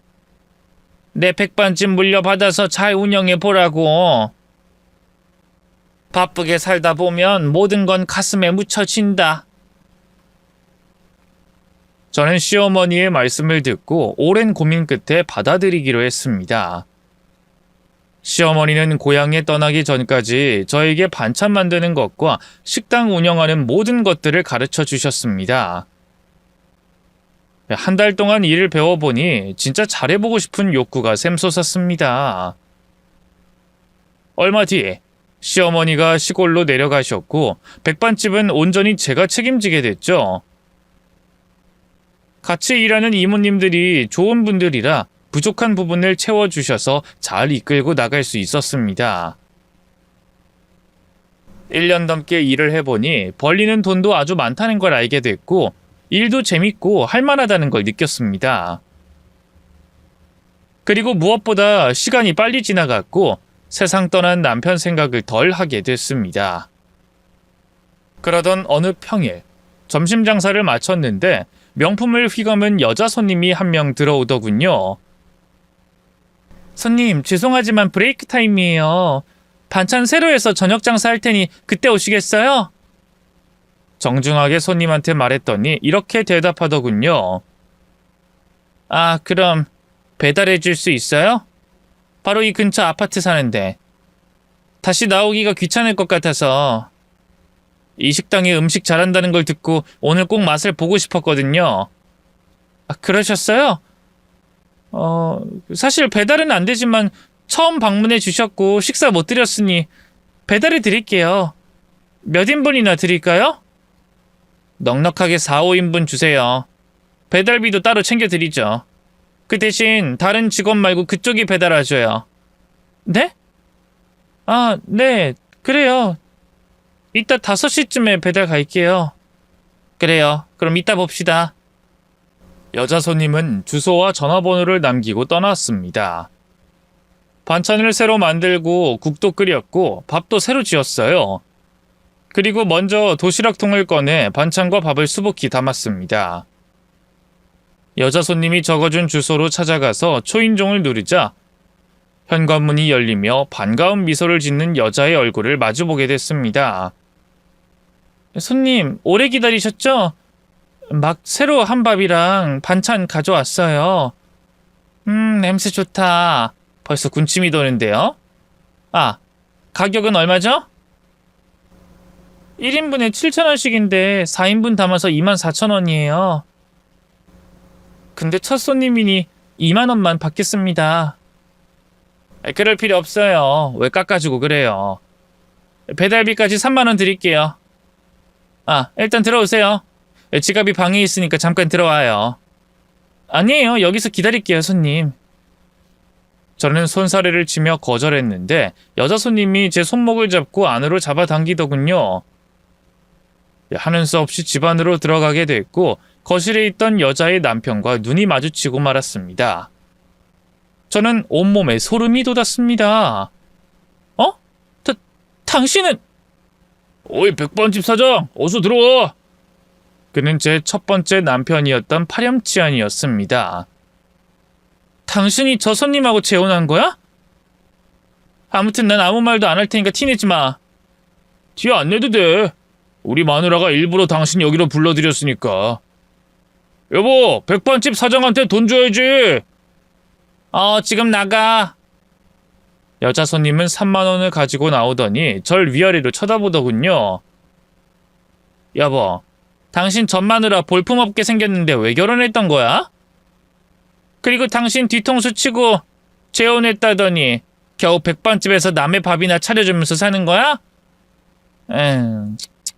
당신이 복수하고 싶다고 하길래 대단한 인물인 줄 알았더니 별 볼 일 없네. 손님, 돈 주시면 바로 나가겠습니다. 아니, 그냥은 못 주지. 당신이 우리 남편 가슴에 대못을 박았다며? 나랑 재혼하면서 당신 욕을 그렇게 하더라. 언젠가 한 방 먹여주고 싶다면서 말이야. 그래서 오늘을 그날로 정했어.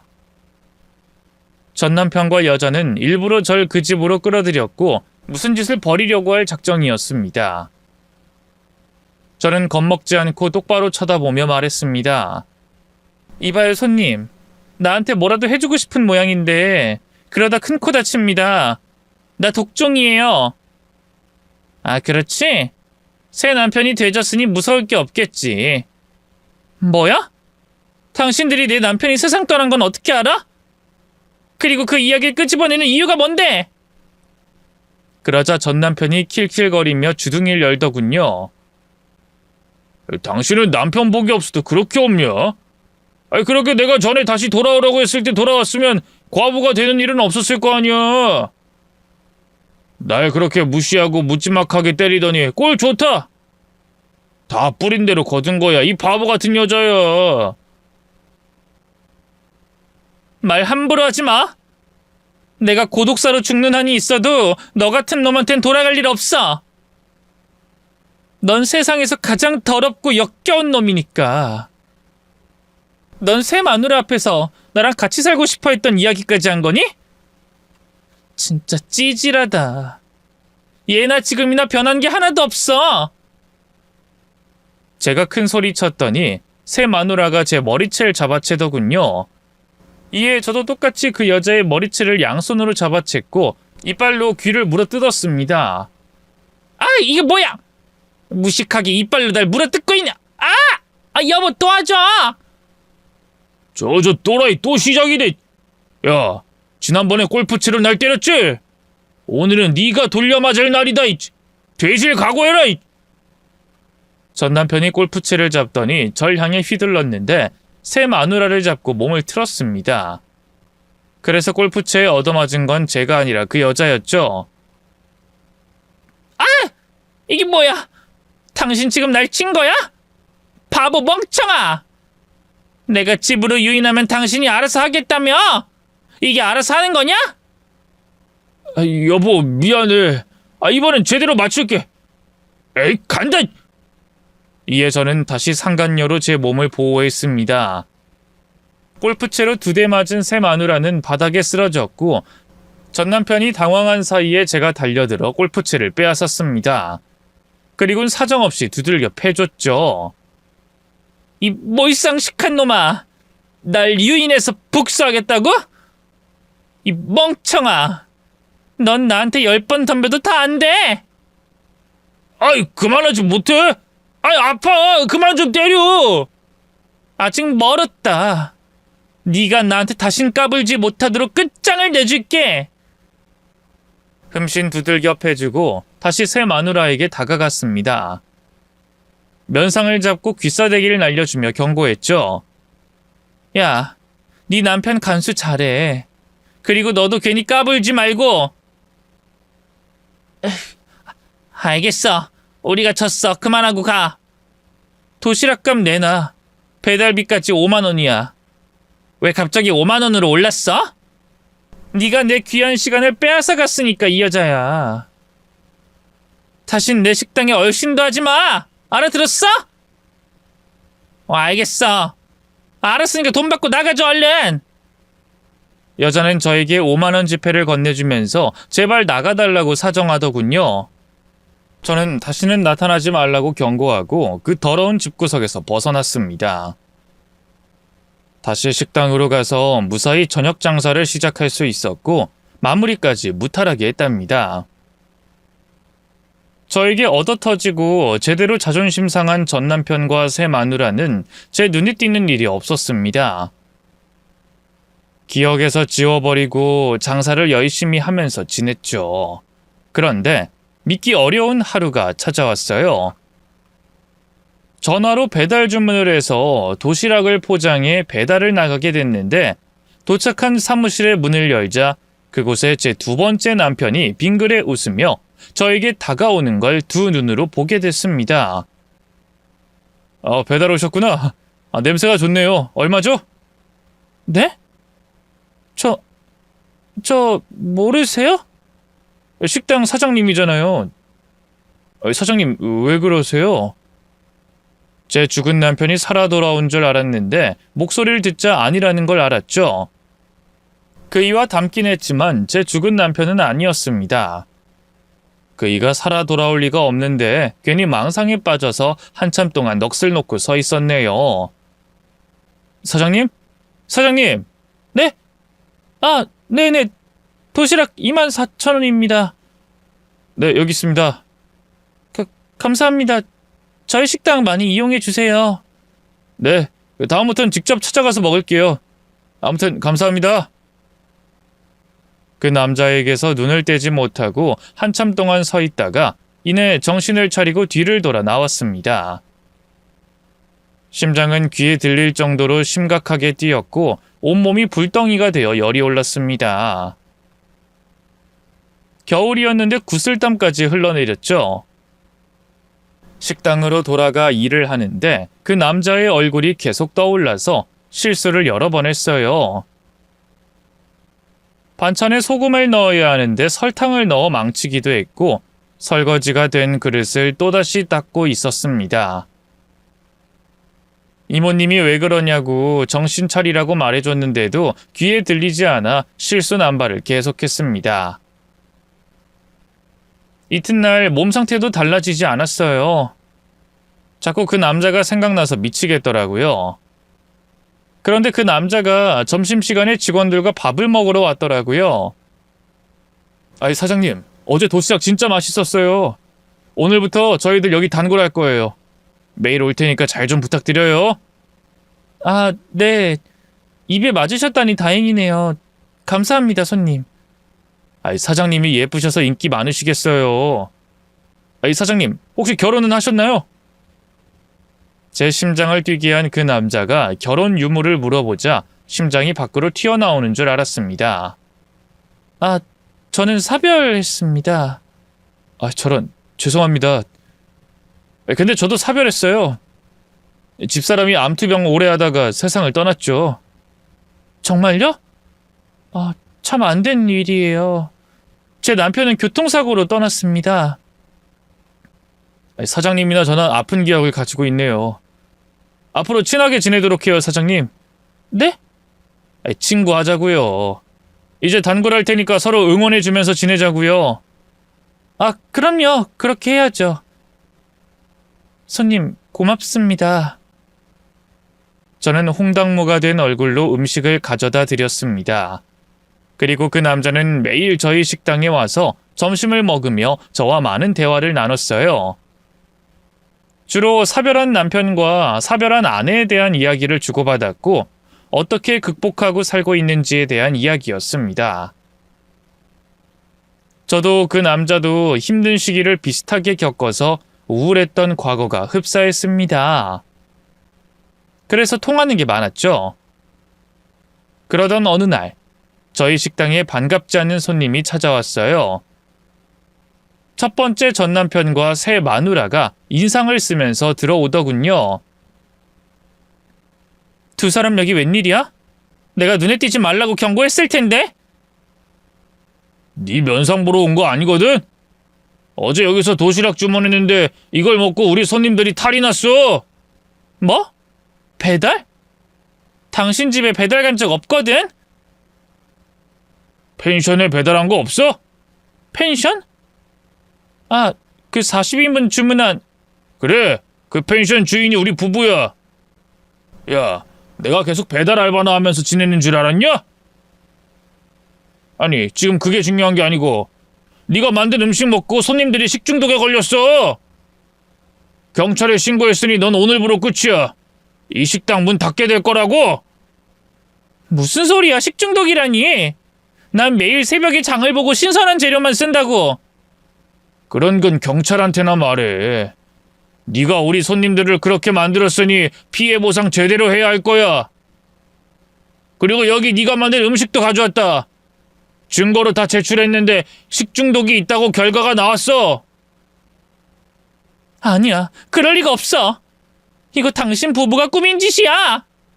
어이씨구, 이 여자가 끝까지 오리발이네. 지가 잘못한 걸 우리한테 뒤집어 씌우려고 하네. 에휴. 야, 증거 다 있으니 넌 세댔어. 제대로 망할 거라고.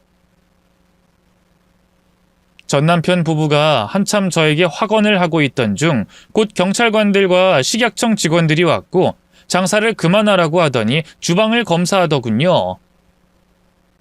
저는 깔끔하게 관리해 왔기 때문에 걸릴 문제는 하나도 없었습니다. 그런데 전 남편이 주문한 도시락에서는 식중독이 발견됐다며 영업정지와 벌금형을 받게 됐답니다. 저는 경찰서로 가서 조서를 받았는데 증거가 명확하게 있어서 빠져나갈 수 없다고 했습니다. 이렇게 사람 하나 바보 만드는 건 일도 아니었습니다. 분명히 전 남편 부부가 꾸민 짓이라는 걸 알고 있었지만 증명할 방법이 없어 그대로 당하고 말았죠. 그렇게 식당 문을 몇 개월 닫게 되어 할 일이 없어졌습니다. 전 이렇게 된 김에 휴식을 취하면서 어떻게 장사할지 계획했어요. 다시는 배달을 하지 않기로 한 건 물론이고 더 깨끗하게 인테리어를 해서 장사를 개시하기로 마음먹었습니다. 그래서 영업정지 중인 기간에 인테리어 공사를 시작했답니다. 가게 앞에서 하나부터 10까지 살펴보면서 인부들에게 많은 것을 요구했고 청결에 대한 공부도 많이 했습니다. 휴식도 잘하면서 지내고 있었는데 어느 날 세상 떠난 남편과 닮은 손님과 시장에서 마주쳤습니다. 사장님. 안 그래도 요즘 가게 비어서 걱정이었어요. 어떻게 된 일이에요? 식당을 판 거예요? 손님 오랜만이네요. 가게는 청결 문제 때문에 리모델링 하는 거예요. 공사 끝나고 다시 영업 개시할 겁니다. 다행이네요. 전 다시 사장님 보지 못할까봐 걱정이었거든요. 집사람이 세상 떠나고 모처럼 말이 통하는 좋은 여자를 만났는데 다시 못 볼까봐 두려웠어요. 네? 그게 무슨 뜻이죠? 좋은 친구를 잃기 싫었단 말이에요. 사장님, 장 보시고 계신 거죠? 제가 들어드릴 테니 같이 장 봅시다. 그리고 같이 식사도 하고요. 얼떨결에 그 남자에게 장바구니를 빼앗겼고 시장을 같이 보고 집으로 돌아왔습니다. 차 한잔하고 가세요. 아유, 아닙니다. 여자 혼자 사시는 집에 어떻게 들어가겠습니까? 전 이만 가볼 테니 나중에 밖에서 보도록 해요. 그러고 보니 우리 연락처도 모르고 이름도 모르네요. 난 이도연이라고 합니다. 아, 네, 도연 씨. 전 김미영이라고 해요. 아, 미영 씨구나. 이름도 얼굴만큼 예쁘시네요. 그럼 우리 조만간 만나도록 해요. 제가 연락드리겠습니다. 네, 고마워요. 도연 씨가 떠나고 집에서 혼자 밥을 해서 먹는데 바로 연락이 오더군요. 주말에 식사를 하자고 해서 거절하지 않고 좋다고 답장을 보냈습니다. 나흘 뒤 주말 오후에 도연 씨를 만나 식사를 하고 커피도 마시고 산책도 했어요. 이런저런 이야기를 하다가 제가 식당 문을 닫게 된 사연까지 말하고 말았어요. 전 남편과 새 마누라가 일을 꾸며서 절 엿먹인 걸 모두 알게 되자 도연 씨가 분노하더군요. 그렇게 못돼 먹은 인간들이 있나 괘씸들하네요. 이미 지난 일이니까 그냥 참고 넘어가야죠. 그리고 영업정지된 김에 인테리어 새로 하게 돼서 괜찮아요. 미영씨, 그 남자 이름이랑 신상 정보 좀 알려주실래요? 네? 그건 왜요? 그냥 알려만 주세요. 제가 뭐라도 알아보겠습니다. 저는 도연씨가 괜히 위로해주고 저 기분 좋아지라고 하는 말 같아서 빙그레 웃으며 전 남편에 대해 알려줬습니다. 이름과 나이, 일하는 펜션을 알려줬고 그 밖에 성격이 지질맞고 쓰레기 같은 걸 다시금 설명해줬습니다. 그리고 정확히 일주일 뒤에 도연씨가 차를 끌고 제 집 앞에 찾아왔습니다. 도연씨, 우리 어디 가는 거예요? 서프라이즈 선물 준비했어요, 미영씨. 이 선물 받으시면 저랑 잘해보는 겁니다. 네? 잘해보다뇨? 사귀어보자는 뜻입니다. 저와 미영씨, 우리 둘은 통하는 것도 많고 서로에게 끌린다는 것도 알잖아요. 내 말이 맞죠? 저는 홍당무가 되어 대답을 하지 못했습니다. 도연씨는 제 얼굴을 보더니 더 질문을 하지 않고 차에 시동을 걸고 어딘가로 향했어요. 20분을 달려 도착한 곳은 전 남편 부부가 운영하는 펜션이었습니다. 도연씨, 여기에 선물이 있다는 거예요? 저 이 인간들 얼굴 보기 싫어요. 다른 곳으로 가요. 미영씨, 가만히 있어봐요. 아주 재밌는 영화가 시작될 테니까요. 무슨 말인지 모르고 조수석에 앉아 안절부절 못하고 있는데 곧 펜션 앞에 승합차 3대가 나란히 서더니 덩치가 큰 남자들이 내리더군요. 그 남자들은 펜션의 2층으로 올라가 도구를 이용해서 문을 뜯어내기 시작하더군요. 이게 무슨 일인지 아직도 이해되지 않은 저는 입을 틀어막고 계속 주시하고 있었습니다. 이윽고 펜션 2층 문이 바닥에 떨어지자 남자들이 들이닥쳤습니다. 미영씨, 이제 내리시죠. 우리 재밌는 구경이나 합시다. 도대체 이게 다 무슨 일이에요? 저 남자들 뭐 하는 짓이에요? 그는 씩 웃으며 아무 말도 하지 않았습니다. 이윽고 덩치 큰 남자들이 펜션 안에 있던 사람을 하나하나 쇠고랑 채우고 나오더군요. 알고 보니 그 펜션은 도박장으로 쓰이는 곳이었던 겁니다. 제일 큰 방에서 돈 많은 남녀들이 포커로 도박을 하는 곳이라고 했어요. 미영씨, 내가 혼내주겠다고 했잖아요. 기억하시죠? 네, 근데 진짜 제대로 혼을 내주게 됐네요. 여기가 도박장인 건 어떻게 하셨어요? 일단 제 지인들에게 연락 돌려서 이 펜션 어떠냐고 물어봤어요. 여러 명의 지인들 중 한 명이 화투 치는 소리가 들린다고 해서 혹시나 하고 제가 혼자 와서 지켜봤어요. 그리고 도박하고 오가는 사람들이 빤히 보이니 쉽게 알 수 있었죠. 경찰에 정보 넘겨줬더니 바로 오늘 급습하게 된 겁니다. 참 별일이네요. 저 인간 바닥인 건 알았지만 도박장을 운영할 거라고는 꿈에도 몰랐어요. 미영씨, 저기 쇠고랑 차고 나오네요. 전 남편 부부가 나란히 잡혀옵니다. 펜션에서 내려온 두 사람에게 가까이 다가갔습니다. 형사님들은 제보자인 제 남편에게 고맙다고 인사를 하더니 전 남편 부부에게 하고 싶은 말 있으면 다 해보라고 시간을 줬습니다. 이것들아, 나한테 식중독 뒤집어 씌워서 영업정지 시킬 땐 재밌었지? 근데 니들은 수백 배로 돌려받았네. 꼴 좋다. 그러자 전 남편이 절 노려보더군요. 또 너였냐? 네가 우릴 신고한 거야? 내가 한 건 아니고 내 남자친구가 신고했어. 뭐야? 이놈은 얼마 전에 우리 펜션에 머물렀던 놈이잖아. 당신 혼자 투숙한 적 있지? 도현 씨가 빙그레 웃으며 고개를 끄덕였습니다. 맞아. 너희가 내 여자친구에게 한 짓이 있으니 복수해주려고 머리를 좀 굴렸어. 근데 니들은 배짱 좋게 투숙객이 있어도 도박장을 운영하고 있더라. 화투 치는 소리가 다 들리더라. 그렇게 멍청하게 운영하니 걸리지, 이 한심한 것들아. 미영이, 넌 도대체 나한테 왜 이러는 거야? 남자가 생겼으면 조용히 연애나 할 것이지 왜 남의 인생을 망쳐?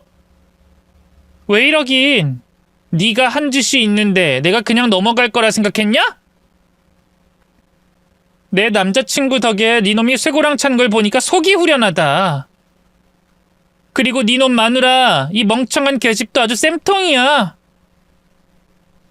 니들 도박장 운영한 게 도박죄보다 더 큰 거 알지? 니들 도박꾼들에게 돈도 불법으로 대출해주고 그랬다며? 저지른 짓이 많아서 오래 썩게 생겼네. 쌤통이다 이 자식아. 두 년놈은 광분해서 쇠고랑을 찬 채로 저희 커플에게 머리로 공격하려고 하더군요. 저는 한 손으로 여자의 머리를 잡고 싸대기를 세게 한 대 날렸습니다. 그리고 도현 씨는 전 남편의 면상에 주먹을 꽂아버렸고요. 두 년놈은 주저앉아서 끙끙 앓았습니다. 형사들은 그 정도 했으면 됐다고 일이 커질 수 있으니 그만하라고 말렸어요. 내가 형사님 때문에 참는다. 야, 니들은 감옥 찍고 지옥에 갈 거야. 그리고 너희들은 편지 주고받으면서 플라토닉 사랑밖에 못하겠네. 발정난 니놈은 어떡하냐? 너 김미영, 너만 아니었어도 내 인생 이렇게 끝나지 않았을 거야. 내가 너랑 결혼한 게 죄악이었어. 웃기고 있네. 네가 바람 피워서 이혼한 건데 왜 내 탓을 해? 야! 너랑 이혼하고 내 마음이 너를 향한다고 했잖아. 그래서 그때 바람 피운 여자 정리하고 널 찾아갔는데 네가 날 차버렸잖아. 그때 난 네가 사무치도록 미웠고 꼭 복수하겠다고 다짐했어. 얼빠진 놈. 지 뜻대로 안 됐다고 나한테 그런 짓을 해? 새 마누라 만났으면 조용히 짱 박혀서 살 것이지 왜 나한테 피해를 줘? 아이, 생각하니 또 열받네. 너 한 대 더 맞아라. 저는 신고 있던 구두를 벗어 전 남편 면상을 세게 날려줬습니다. 아이! 감옥 가게 생긴 것도 열받는데 이 씹어먹을 개집이 날 조롱하네. 아이야! 너 내가 가만 안 둬. 출소하고 나오면 진짜 무시무시한 복수해주겠어. 그 말이 튀어나오자 도현 씨가 전 남편 주둥이를 잡더니 귀싸대기를 날려줬습니다. 그러자 그놈은 한마디도 못하고 경찰차에 타더군요. 새 마누라 역시 인생이 폭삭 망했다며 질질 짜면서 경찰차에 올랐고요. 두 사람은 도박장 운영과 상습 도박, 불법 대출 등등 많은 죄목으로 교도소에서 오래오래 썩게 됐습니다. 저를 배신하고 상처를 준 놈이 아주 달달한 벌을 받게 되어 10년 묵은 채증이 쑥 내려갔네요. 사건이 마무리되자 도현 씨가 저에게 청혼을 했어요. 미영 씨, 우리 둘 다 40이 넘은 데다 서로 사랑하니까 빨리 결혼합시다. 인생 짧으니까 하루빨리 합치자고요. 저 이번에 도현 씨랑 결혼하면 3번째 결혼이에요. 나랑 결혼한 남자들은 다들 끝이 좋지 않았어요. 첫 번째 남편은 아시다시피 막장으로 끝났고 두 번째 남편은 사고로 세상을 떠났어요. 저는 결혼 말고 연애만 했으면 좋겠어요. 미영 씨 잘못은 하나도 없습니다. 전 남편은 그냥 원래 쓰레기였고 두 번째 남편은 사고였잖아요. 미영 씨 때문에 그렇게 된 게 아니라고요.